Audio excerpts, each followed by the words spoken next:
there at the same time as an event going on, at the same time as investigations, and then there were people walking in public, the public people were walking through. It was really a cool place, though. And what I'm looking forward to, though, OMG, yes, is where do we get to go in about, less than a month now? Oh, my God. Tim's going. Whoa! Yes, I bought some boots so I don't get snake bit. Yeah, I told Randy Hardy of FEAR Paranormal, because he's one of the speakers, and I told him, I said, you ready to ride a horse? And he goes, what are you talking about? I said, dude, you ain't never rode a horse? He goes, hell no. And I go, well, you can ride bitch on the back of my horse, Dan. And he said, oh, girl. And then I said, you better bring you some boots. He goes, well, what you talking about? I said, dude, there's scorpions and snakes and stuff in the desert. He goes, man, you could have went all day without telling me that. Oh, I know it. I was just like, okay, I'm going to buy some boots, and let's just hope nothing tries to penetrate, because I won't be happy. Well, let me tell you, I'm hoping not either, because I don't do spiders nor snakes. And scorpion, I already sat on one when I was younger. That wasn't much fun either. I got pretty sick on that one. But I know, that's right. Man, oh man, we've got so many cool people that are going to be there to we've got a parafam now, don't we, Brenda? Yeah, we do. Oh my gosh, it's going to be amazing. We got Justin Spurrier, we got Jeremy Leonard, we got Gary Brown, we got Randy and Kevin from Deep South. There's Steve Huff, yes. I get to meet him. Who else am I missing? Rick Hayes. And then we got Santiago. Yes, don't forget him. Santiago is the nicest guy, yeah. And so we're going to have the whole town practically. Boot Hill. There's 2 ghost towns. Look how many of our friends are going to be there from all these other teams. Yeah. We have so many teams that are going to be there and representing, and we're so lucky that we know most of them before we even go there. Because their unity. We do, and it works really well. I mean, we got along. Just to let you know how a dark side entertainment event goes. It's not you just show up and you're on your own, and they don't care about you from that point on. Carol and Mike made sure that every speaker had what they needed when they needed it. They went above and beyond to make sure the guests didn't get sick because of the 21-degree weather. Emergency moved everything inside so people wouldn't get sick in the cold, And I mean, just absolutely is taking care of us the whole time. And now it made everybody feel like a family. Feel like they were special and they were the only ones there. Yeah. Like a family, and so we bonded. I mean, I've gained brothers that I never had. I gained sisters that I never had, and I love these people, and we watch each other's back, and that's what you're supposed to do, but we work together, and we work well together. I added a couple of team members, too. Oh, yeah, you sure did. You got a couple of honorary team members from other teams as well, and me being one of them, but, the thing is, when we come together, the evidence that we can all get because of the energy, don't you believe that it has a lot to do with it and what energy they're putting out? Absolutely, because if you go in negative, you're going to get negative. And who wants to be around that? We don't get paid to do this. It costs us a lot of money to be paranormal investigators. Yeah. Nobody pays our way.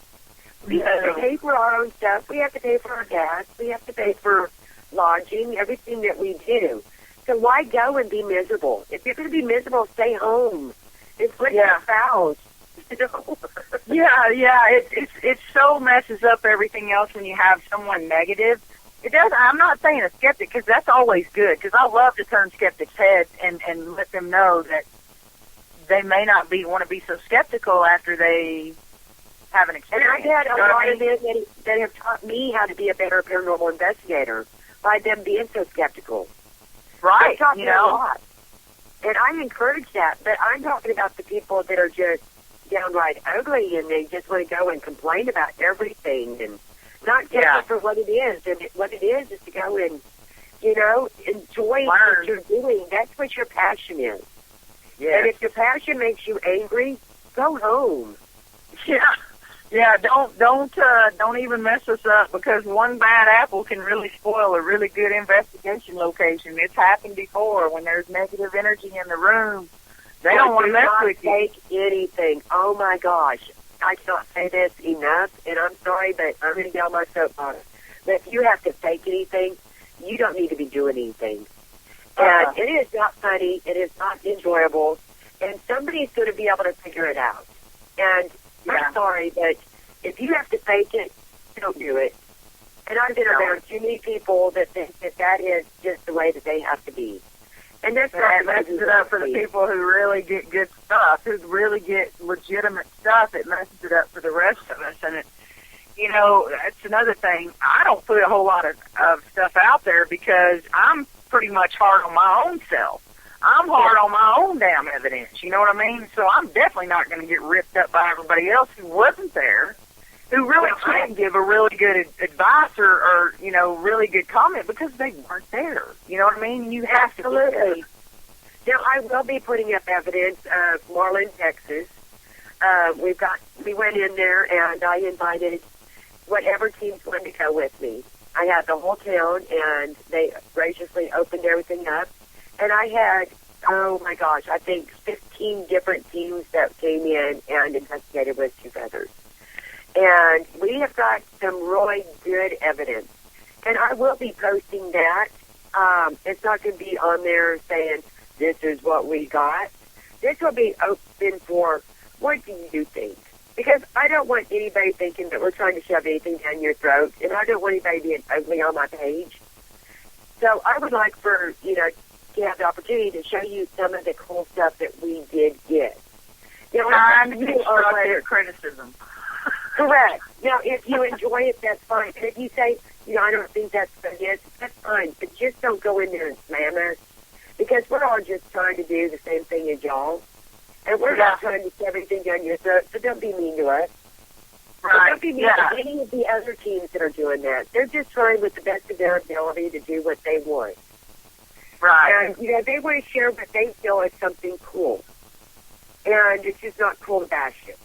But, like I said, I will be putting up stuff on my Facebook that I'm very careful about what we put up there. And the reason I'm doing that is because we're going to be going back there in October.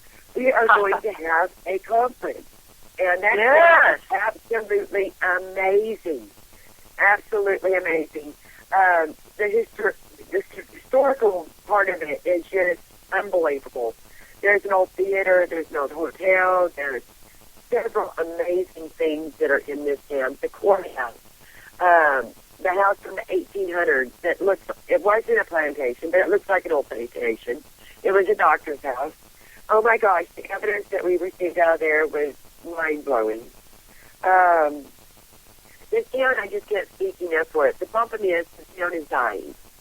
The shops are starting to close down, and they're just trying to find a way to get it back where it needs to be. And this town has been trying everything possible to do it within themselves. Well, an outsider like me came into town about 10 years ago and started doing some things there. Well, I decided to go back years later and say, I'm ready to do something to make this place better because I just see it going so far down, and it's breaking my heart. So we decided that we're going to do a conference there in October, and we're going to try to raise some revenue to help this town get back where it needs to be. This town is amazing, and it does not deserve to die. It does not deserve to be a ghost town. No. The pun. But it does have spirits. That's the thing. That's the good thing about this place. Now, I went to Marlin with you. Yes, and I want to bring one thing up, and I don't know if anybody has ever heard of McDuff. McDuff is a serial killer, not serial like Lucky Charms. He was a sick bastard is what he was. Yes, I'm sorry, that boy was sick.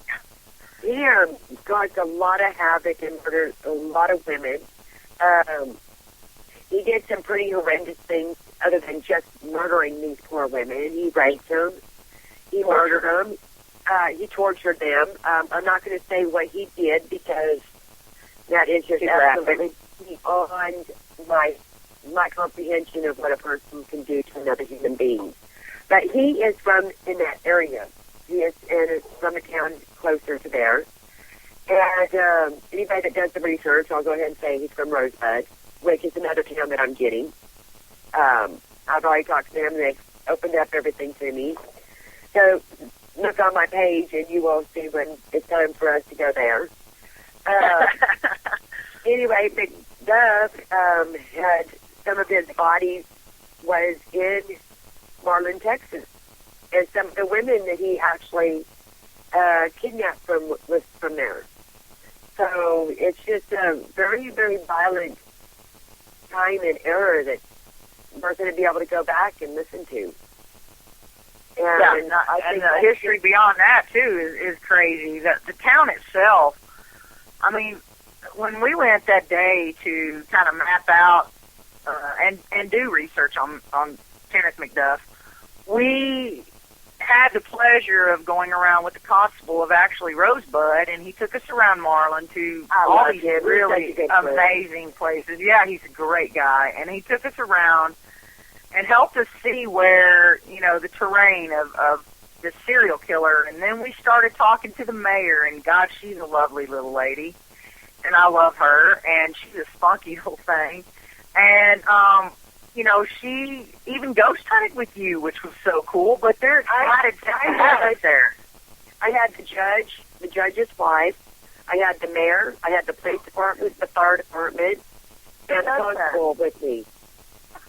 And I always do that with you. I do that in most towns I go to, so it's just such an honor for me to have these amazing people that are interested in what I do and want to join me and have never ghost hunted before, and they go, tracing through the tunnel with me. And, it was just absolutely incredible to watch the mayor go down in the tunnel and, going, oh my goodness, I hear gurneys, and I know that there's no way there's a gurney here. Well, the gurney is where they used to take the dead bodies through. From the hospital to from the hotel to the hospital. And it was through there, and she's like, I hear gurneys, and this is not, oh my gosh, okay, I think I'm going to go upstairs now. Yeah, and when we were there, and it's the history is so crazy. You know how I feel about, segregation and shit like that. I just hate it. And I, but it was part of our history, and they kept some of that history, like not in exercising it. I'm saying like the theater has the, other door, and, the other area, and I'm not even going to say it because it just pisses me off, but, it's that old, and there's so many spirits there, and there's a Bonnie and Clyde hideout clothes, and there's all kinds of stuff, and oh my God, and I was in the same tunnel as you and the mayor were, but at a different time, and we actually were having, I took her down there. Stuff. Yeah, we heard gurneys and things like that, and it was nuts. And the place is just crazy. The theater was cool, and we're going to do this. Two Feathers is actually here to help. Now, when you go on an investigation with Two Feathers, I will always make sure everybody's safe. While we were down there, our hotel caught on fire. Thank goodness it didn't burn or anything like that, but one of the dryers caught on fire. And I was in the middle of an investigation and got a message that the hotel was on fire. So that ended my night of investigating. I went to go check on everybody and ended up helping a lot of the investigators make sure that they were out and took water to everybody and blankets and, made sure that everybody was safe and accounted for. And, and I think that's the way we all need to be. If somebody goes down, we all need to be there to help them. Right.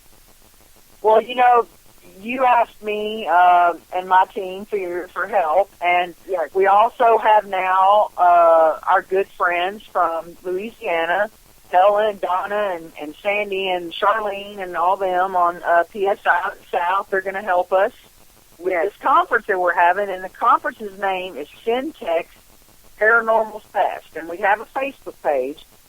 So go on that.